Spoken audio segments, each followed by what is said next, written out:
Bonjour Olga, bienvenue sur la chaîne Ladies Branding. Tu es la fondatrice de Club Mojo. Est-ce que tu peux m'en dire plus sur, ton entreprise, ta marque? Bonjour Alice, merci beaucoup de l'invitation et avec plaisir. Donc, Club Monjo existe depuis 4 ans et nous proposons des programmes d'accompagnement pour les femmes qui ont une relation compliquée avec la nourriture, qui souffrent des troubles de comportement alimentaire, comme la Mmh. boulimie ou l'hyperphagie, ou qui ont juste un rapport compliqué avec la nourriture, qui ont déjà essayé plein de régimes et ça n'a fait que nuire en fait à leur image d'elles-mêmes et à leur relation avec la nourriture. OK.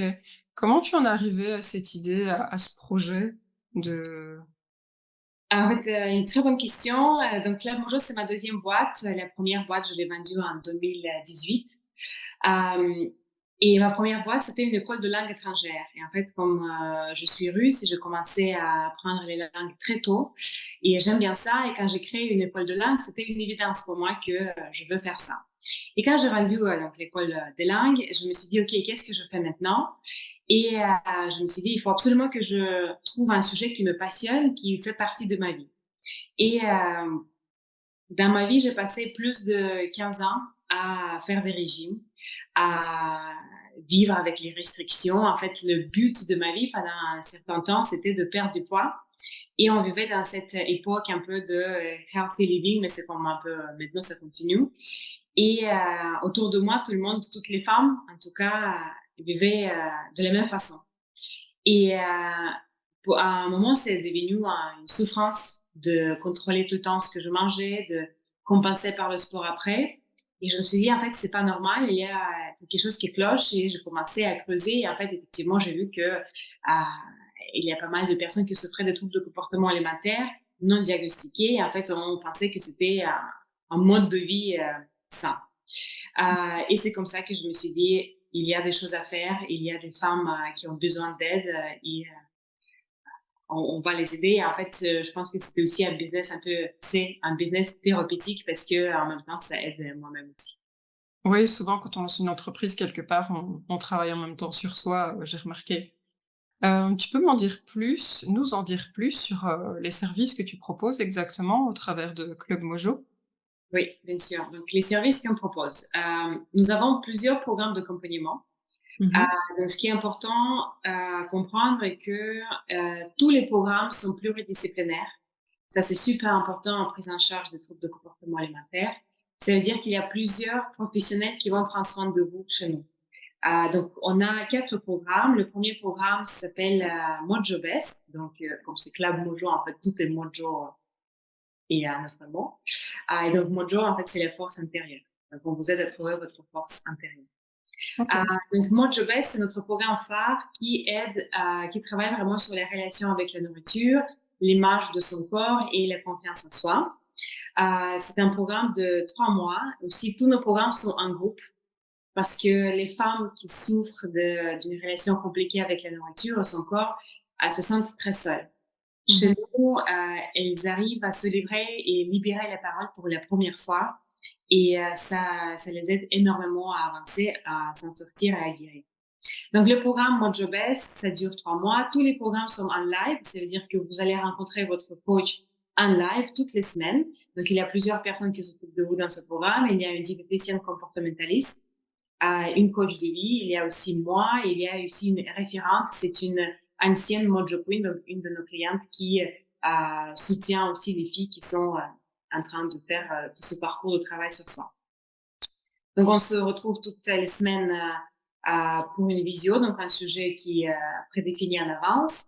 Et entre les ateliers, on est toutes dans les chaînes, parce que pour l'instant c'est que pour les femmes, on est dans une chaîne et un chat sur Telegram pour du soutien, pour que les filles puissent poser des questions au coach. Donc, les programmes sont en groupe, mais ils sont super personnalisés parce que tout est en live. On n'a pas de vidéo préenregistrée. D'accord. Ensuite, on a un programme qui travaille sur le mode de sur la confiance en soi, donc c'est mode de confiance. Un programme qui travaille sur l'image de son corps, l'amour de son corps, donc Mojo Body, et un programme de l'hypnose qui s'appelle Mojo Hypnose. OK, et tu parlais que Mojo, ça venait du mot, attends, tu m'as dit j'ai Donc, Mojo. la force intérieure. Voilà, force intérieure. Comment tu en es arrivé à choisir, ce nom d'entreprise-là? Quel a été, comment dire, ton parcours pour arriver à cette décision? Ah, une bonne question. J'aimerais bien te raconter une histoire, dingue, à mon parcours, personnel et cetera. Mais en fait, je voulais la notion du club parce que je voulais aider les femmes à arrêter cette solitude, sortir de cette solitude. Donc le mot club et on cherchait un mot, court pour que ça soit, un peu, facile à À dire. à retenir, oui et j'étais avec, une copine dans un restaurant et on brainstormait, longtemps, et on a fini par trouver Club Mojo et c'est vraiment, ça colle très bien parce que c'est exactement ça qu'on aide les femmes à faire, c'est de retrouver leur mojo, parce que les femmes qui, s'aiment pas, qui, se préoccupent trop de leur image et de la nourriture, elles perdent leur force, leur Ouais. reproduction personnelle. Ouais, sympa. C'est chouette comme histoire, mais c'est vrai que brainstormer, ça aide, hein, c'est pratique. Quelle est ta vision, pour la marque? Qu'est-ce que tu souhaites faire, ta grande vision, le plus gros changement que tu souhaites faire dans le monde au travers de ta marque? Hem, J'aimerais bien aider un maximum de femmes d'aller mieux. OK. C'est vraiment notre moteur, avec mon associé au quotidien. C'est ça qui fait en sorte que je me lève, tous les matins et je travaille pour Club Mojo. On a envie de faire en sorte que Club Mojo devienne, une référence en France et à l'extérieur pour les femmes qui veulent prendre soin de leur santé mentale. Donc, on va peut-être aller aussi au-delà des troubles de comportement alimentaire. Donc, on veut donner le pouvoir aux femmes, on veut faire en sorte que les femmes se sentent mieux, se sentent bien et qu'elles croient en soi et qu'elles se donnent le droit de vivre leur meilleure vie. Mmh. Pour l'instant, tu restes sur la France ou vous avez aussi des clients extérieurs comme en Belgique, où on parle français aussi ou c'est vraiment concentré sur la France? On a des clientes un peu de partout dans le monde, mais ce sont les clientes francophones. Donc, pour l'instant, tous nos programmes sont en français, mais on Mmh. a effectivement des clientes, donc la majorité vient de la France, mais on en a aussi beaucoup en Belgique, à Luxembourg, en Suisse. Il y a des expats aussi francophones qui sont en Italie, donc la Nouvelle-Calédonie, la Martinique, etc. Donc, il faut juste parler français, mais après, c'est aussi la force du digital qu'on peut se connecter de partout dans le monde. OK. Quelles sont les valeurs de la marque Club Mojo, du coup? Est-ce que tu peux nous en dire plus? Les valeurs, j'en parle tout le temps parce que c'est pour intégrer nos programmes, pour participer à nos ateliers, parce qu'on fait aussi beaucoup de webinaires gratuits. C'est obligatoire de suivre nos valeurs. Donc, de les respecter. Donc, c'est la bienveillance, Mmh. le sans jugement et le respect. D'accord. Est-ce que tu peux nous en dire plus sur, les femmes que tu accompagnes? Quelles sont leurs problématiques majeures, en dehors du fait qu'elles sont tout le temps en train de contrôler leur poids? Quelle est leur plus grosse problématique aujourd'hui? Euh, Leur plus grosse problématique, en fait, c'est très important de comprendre que les problèmes, le poids, en fait, c'est juste un symptôme. Donc, Mmh. c'est pour ça que tous les régimes ne marchent pas parce qu'on s'attaque aux symptômes. C'est comme s'attaquer même si vous avez mal au dos et vous prenez du Doliprane, bah, vous allez quand même avoir mal au dos une fois le paquet fini parce que vous dormez sur un matelas qui n'est pas bien, vous bougez pas assez, votre posture n'est pas bien, etc. Donc, en fait, les régimes, c'est pareil. C'est comme mettre un pansement et après le retirer. Il part tout seul d'ailleurs.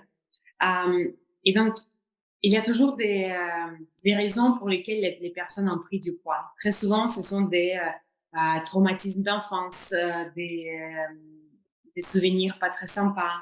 Euh, il y a aussi les filles qui étaient mises au régime pour moi, par exemple, par leur mère. Et en fait, c'est la mère qui mettait ses peurs sur la fille. Et donc, leur problématique, c'est que elles ne se donnent pas le droit d'être elles-mêmes parce qu'elles considèrent que telles qu'elles sont pas bien. Elles s'aiment pas, elles ne vivent pas forcément leur vie, elles se donnent pas le droit de vivre la vie qu'elles souhaitent parce que il y a des traditions, il y a des règles de la famille. Donc elles se mettent beaucoup de barrières et se posent trop de questions. OK, et quel est ton message principal ou le message principal de la marque, justement pour toucher ces personnes-là?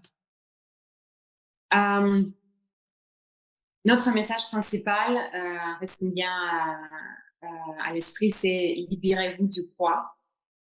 Ça, c'est notre slogan, on ne l'utilise pas trop, mais c'est vraiment le message qu'on envoie aux femmes que au-delà du poids des kilos, il y a beaucoup plus de choses en fait à enlever Mmh. pour se sentir bien. Les messages qu'on envoie, c'est en fait ce qui est compliqué, qu'on est quand même, on n'aide pas les femmes à perdre du poids, mais on aide les femmes à apaiser leurs relations avec la nourriture. Et la perte du poids, elle peut venir après, si vous mangez à votre faim, etc. Et en fait, les personnes qui viennent nous voir, il y en a quand même pas mal qui cherchent un régime, toujours. Et donc, notre challenge aussi, c'est de adresser ce public-là qui sont toujours en recherche d'un régime, mais sans vraiment nuire à notre message qui n'est pas fait un régime. Notre Mmh. message, c'est travaillons sur votre relation avec la nourriture pour que vous soyez bien dans votre vie, dans votre tête. Donc, on teste. Moi, en fait, le mot, je pense que je prononce le plus dans mon quotidien, c'est test and learn. On va tester. On va Mmh. tester. Donc, on teste des messages. Il y a des publics différents. Donc, il y a des filles qui ont déjà fait du travail sur elles. Donc, pour elles, ça sera plutôt venez travailler sur votre comportement alimentaire, arrêtez les coups d'hyperphagie. Et pour les autres, c'est euh, découvrez une approche alternative au régime ou pourquoi les régimes ne marchent pas, etc. D'accord. Est-ce que tu as des principaux concurrents, hem, qui font plus ou moins la même chose que toi, en dehors de ce qu'on pourrait enfin, oui, d'autres? Donc en fait, nos gros concurrents, c'est tous les acteurs de la perte de poids, mais eux, ils ne font pas ce que nous faisons. Mais c'est quand même nos concurrents, Mmh. comme J'aime, qui proposent des plats préparés, comme Weight Watchers avec une appli. Il y a, j'ai pas vu d'autres personnes ou d'autres entreprises qui proposent les mêmes programmes que nous, avec un accompagnement pluridisciplinaire, avec un groupe, avec un suivi vraiment de qualité. Mais il y a pas mal de personnes qui se positionnent sur le créneau de l'alimentation intuitive, donc ça c'est le contraire des régimes, euh, qui font, oui, qui proposent des accompagnements, mais c'est beaucoup les individuels. OK, et qu'est-ce qui fait que selon toi, les clientes viennent chez toi plutôt que justement chez tes concurrents? Euh, Qu'est-ce qu'on trouve de plus chez Club Mojo? Qu'est-ce qui séduit? Qu'est-ce qui séduit? Bah, quand je pose cette question-là à mes clientes, déjà, ils disent, bah, c'est notre approche, c'est ce qu'on véhicule aussi, le message qu'on véhicule, parce que la majorité de nos clientes nous trouvent grâce à notre pub Facebook, grâce à notre webinaire gratuit, grâce à notre compte Instagram. Donc, c'est le message qu'on véhicule, c'est notre approche, Mmh. parce que maintenant, il y a beaucoup de boîtes, beaucoup d'entreprises qui mettent la bienveillance en avant, mais qui en fait ne sont pas du tout bienveillants. Ouais, Donc, on essaie vraiment de l'appliquer la bienveillance, parce que les filles disent j'ai jamais vu cette bienveillance ailleurs. Euh, on est là vraiment pour aider les femmes et ça se sent. mmh, On n'est pas là pour faire du fric, parce que pour faire du fric, il faut pas faire ça, il faut faire d'autres métiers. On est vraiment là pour aider. Et ce qui séduit, bah, c'est déjà notre approche, notre authenticité et aussi le professionnalisme de nos experts qui suivent. Donc, chez nous, tout le monde est diplômé. Euh, on prend aussi les diététiciennes comportementalistes qui sont formées par le GROS, donc c'est une association qui prend aussi cette approche de l'alimentation intuitive. Euh, donc, je dirais c'est la bienveillance, la qualité de nos accompagnements euh, et oui, l'expertise de nos professionnels qui accompagnent. Et c'est vrai, je te rejoins sur la bienveillance, parce que c'est un mot que j'entends très souvent et souvent quand j'entends ça, je dis pas dans tous les cas bien sûr, mais les gens le sont pas effectivement et ça se ressent très vite comme tu dis, au travers de la communication de la marque, sa façon de se comporter. Encore ce matin, bon, je suis allée à un entretien, j'ai entendu parler de bienveillance et c'est pas trop ce qui a transpiré dans le truc. Donc voilà, je trouve ça important que tu parles de bienveillance et souligner le fait que si on parle de ça, il faut vraiment que ça se sente et il faut l'être sincèrement. Donc ça me plaît. Est-ce que toutes ces recherches, toutes ces infos, est-ce que ça a eu un impact sur le branding, la façon de communiquer, de se présenter de ta marque? Ou est-ce que ça n'a pas eu d'influence, du tout? Quelles infos exactement? Savoir comment dire, qui sont tes clientes, ta vision, ta mission, les valeurs de la marque. Est-ce que ça a une influence sur, tes choix, déjà dans le nom de la marque ou dans l'identité, sa façon d'être? Enfin, tantôt tu parlais de bienveillance et que vous l'étiez vraiment, donc oui, il y a une part d'influence, mais est-ce que sur le reste, ça a eu une influence? Hem, bien sûr, on s'adapte. Par exemple, on a mis du temps, au début de Club Mojo aussi d'adapter notre programme. En fait aussi, nos programmes, on les adapte à chaque fois, après chaque édition. Donc on sort les programmes commencent, tous les mois ou tous les 2 mois et après la fin de chaque programme, on fait un point déjà sur les clientes, OK, comment s'est passé, qu'est-ce qu'on peut améliorer, donc on l'améliore. On a adopté, au début, c'est comme en fait chaque entreprise. Au début, il y a 3 ans, Club Mojo, c'était pas du tout la même chose que c'est maintenant. Les programmes avaient une autre approche. Donc aussi, oui, suivant les attentes de nos clientes, on s'adapte et effectivement, on change pour apporter un max et répondre au max des attentes de nos clients. D'accord, et au niveau de l'identité visuelle, est-ce que ça il y a eu une évolution, ça a eu un impact sur la présentation, visuelle?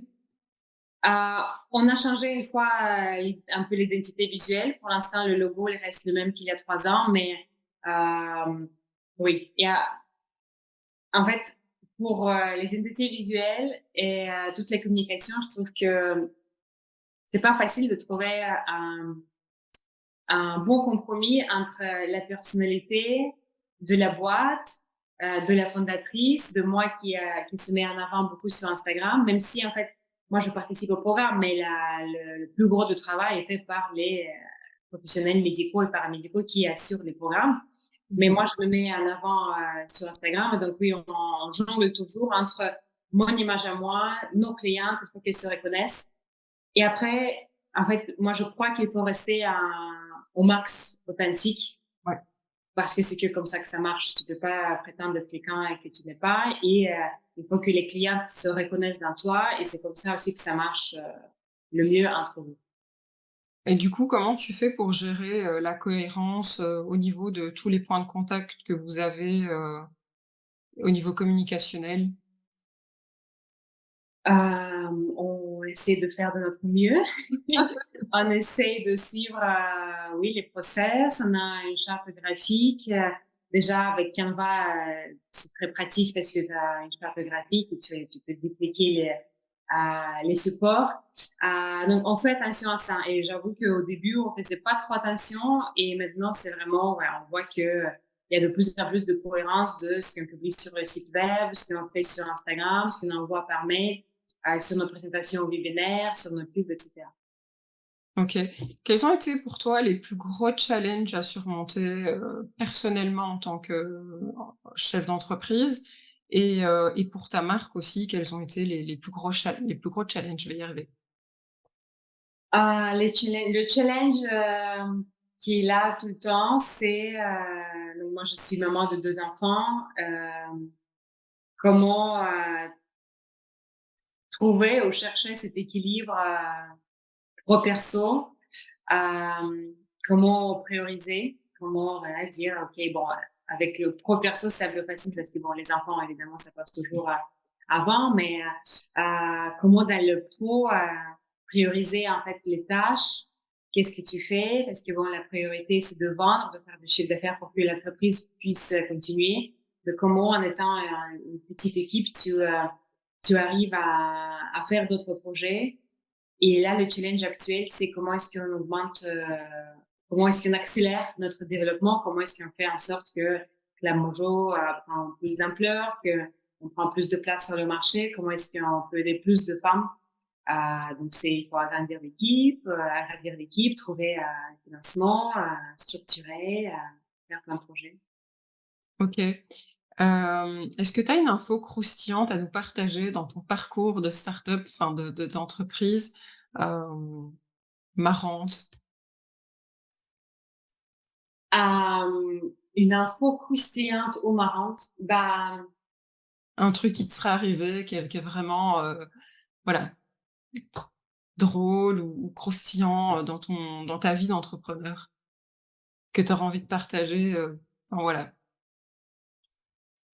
hem drôle, je sais pas si c'est drôle et croustillant, mais bon, ça peut être intéressant. En fait, à un moment, c'était tout au début et donc pour les programmes, pour les femmes, pour qu'elles testent le programme, on les ouvrait l'accès aux 2 premiers ateliers, gratuitement. Mmh. Et donc, tous les ateliers sont enregistrés pour les avoir après un replay. Et en fait, et donc les femmes peuvent prendre la décision après le deuxième atelier. Et donc, la coach de vie, Émilie, elle anime très bien le deuxième atelier. Donc, il y a beaucoup de femmes qui sont présentes. Donc, les groupes sont petits, hein, mais bon, il y avait peut-être une quinzaine de femmes. Et donc, à la fin, en fait, Émilie, elle était déjà en train de dire au revoir et donner donc les dernières indications. Et la connexion d'Émilie, elle coupe. Aïe. Et en fait, je me rappelle pas pourquoi, mais bon, Émilie, elle a considéré que bon, elle a dit déjà au revoir, donc c'est la fin de l'atelier. Et en fait, les femmes sont restées connectées.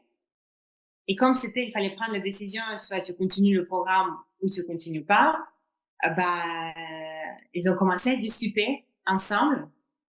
Est-ce qu'il faut continuer ou pas? Et tout était enregistré. Et après, on a découvert qu'il y avait une femme qui était vraiment très négative, mais bon, les personnes sont comme ça, elles sont comme ça, elles voient du négatif partout.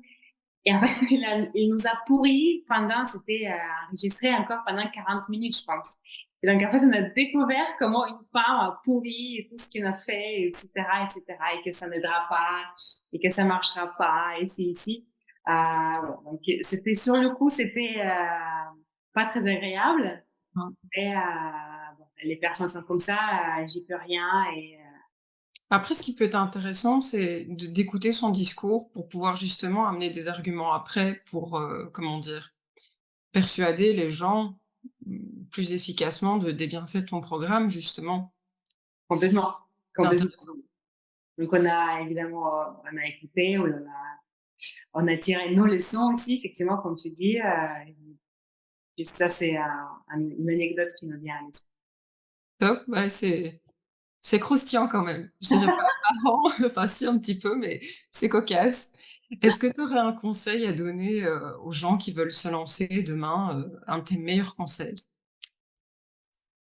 Euh, il faut pas penser que vous allez y arriver en un claquement de doigts, mais vraiment.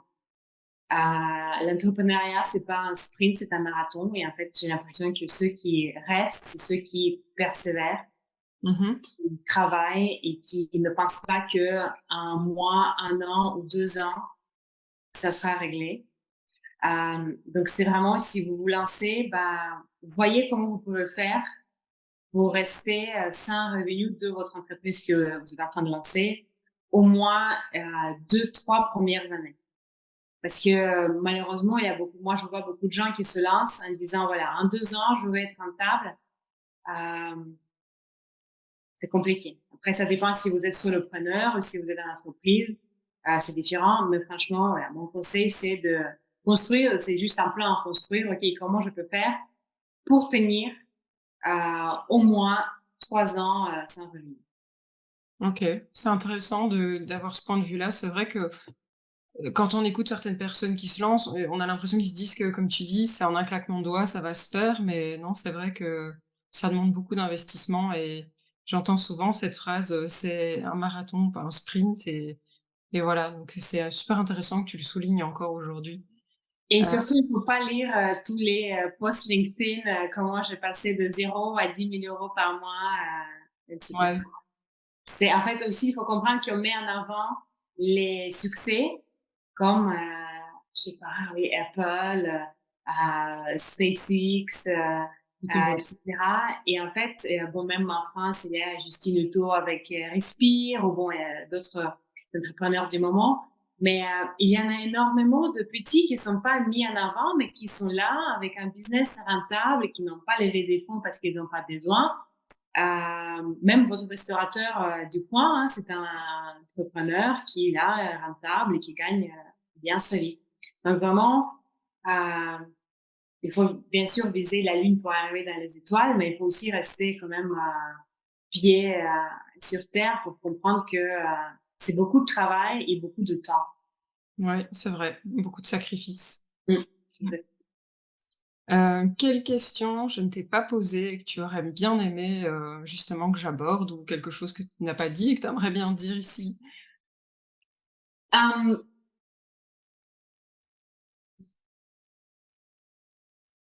euh,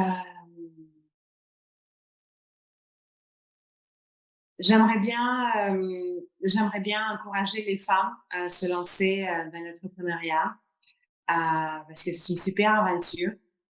Je voudrais, oui, qu'un maximum de femmes croient en soi, osent, et vraiment donnez-vous le droit d'être vous-même, parce que c'est comme ça qu'on va vous aimer. Vous êtes déjà très bien, vous avez déjà tout pour réussir, donc osez, allez-y, postez ce post, postez cette vidéo, filmez-vous, dites ce que vous voulez dire, contactez les personnes que vous voulez contacter. Vraiment, ne mettez pas de barrière, et osez rêver et suivre vos rêves. Merci pour ce super beau message inspirant. Ça fait du bien à entendre et j'espère que ça fera du bien à plein de femmes et bah, aussi aux hommes, hein, pour qui n'oseraient peut-être pas, hein, parce que c'est pareil, mais en tout cas, c'est un très beau message et c'est vrai que je pense qu'en tant que femme, c'est moins facile l'entrepreneuriat peut-être, c'est, fort masculin et c'est pas toujours évident, c'est vrai. Complètement. Et nous, on se met beaucoup de barrières Mmh. nous-mêmes, mais c'est vrai que l'entrepreneuriat, oui, c'est très masculin. Et là, on a commencé le processus de la levée de fonds, et j'étais tout de suite confrontée à du sexisme.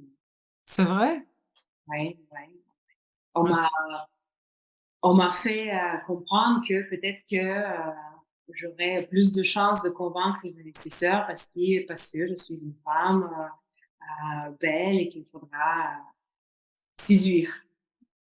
Donc, Je vois le genre, je vois le genre. C'est incroyable. ouais. Ouais. Qu'est-ce qu'on peut vous souhaiter pour la suite, justement, à Club Mojo, avant de se quitter? On peut nous souhaiter, qu'est-ce qu'on peut nous souhaiter? Euh, de continuer à persévérer. Euh, J'aimerais bien que me souhaite, oui, que j'arrive à aider 1 million de femmes de s'aimer plus et apaiser leur relation avec le nourriture. Pas mal, pas mal. Beh, écoute, quand il sera arrivé, tu nous refais un coucou et on se refera une interview parce que je serais super contente de partager ça avec la communauté et Avec plaisir. tout ce qu'on vous souhaite en tout cas. Merci. Merci. Je remettrai pour cette interview, pardon, je remettrai tous les liens dans la description pour que la communauté puisse te retrouver et je te dis merci en tout cas d'avoir participé. C'était vraiment chouette d'avoir, ton expérience et ton retour, sur, l'entrepreneuriat. Merci à toi.